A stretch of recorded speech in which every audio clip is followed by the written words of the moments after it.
भागवत गीता का महत्व। प्राचीन काल की बात है, एक राज्य में धर्मप्रिय राजा राज करता था। वह बहुत बुद्धिमान और न्यायप्रिय था, परंतु मन में हमेशा एक प्रश्न रहता था।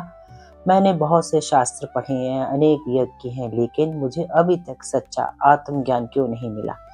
एक दिन उसने अपने गुरु जी से पूछा, गुरुदेव, क्या कोई ऐसा ग्रंथ है जो सारे धर्म ग्रंथों का सार बताए और मुझे सच्चे ज्ञान का मार्ग दिखाए। गुरुजी मुस्कुराए और बोले, राजन, वह ग्रंथ है श्रीमद् भागवत गीता। इसमें भगवान श्री कृष्ण ने जीवन के प्रत्येक पहलू का उत्तर दिया है।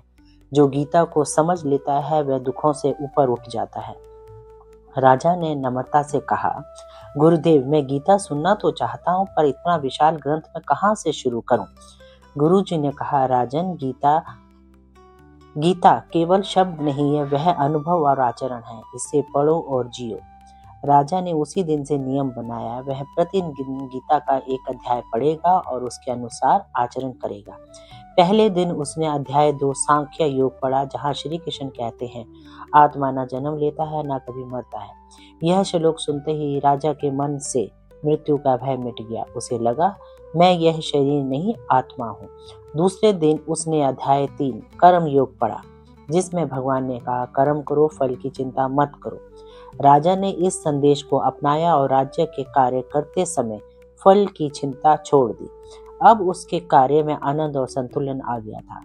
दिन प्रतिदिन वे गीता के अध्याय पढ़ता गया और उसका मन शांत होता गया। बुद्धि निर्मल होती गई और जीवन में स्पष्टता आने लगी।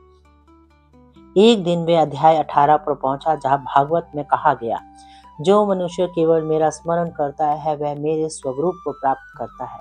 राजा के नेत्रों से आंसू बह निकले। उसने अनुभव किया कि सच्चा ज्ञान पुस्तकों में नहीं है, आत्मा की अनुभूति में है।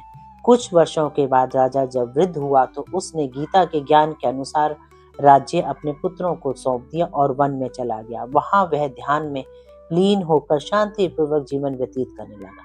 लोग कहते हैं, जब उसने देह का त्याग किया तो उसके मुख पर मुस्कान थी, क्योंकि वह जान चुका था, ना मैं जन्मा था ना मैं मरूंगा, मैं तो शाश्वत आत्मा हूँ। हरि ओम।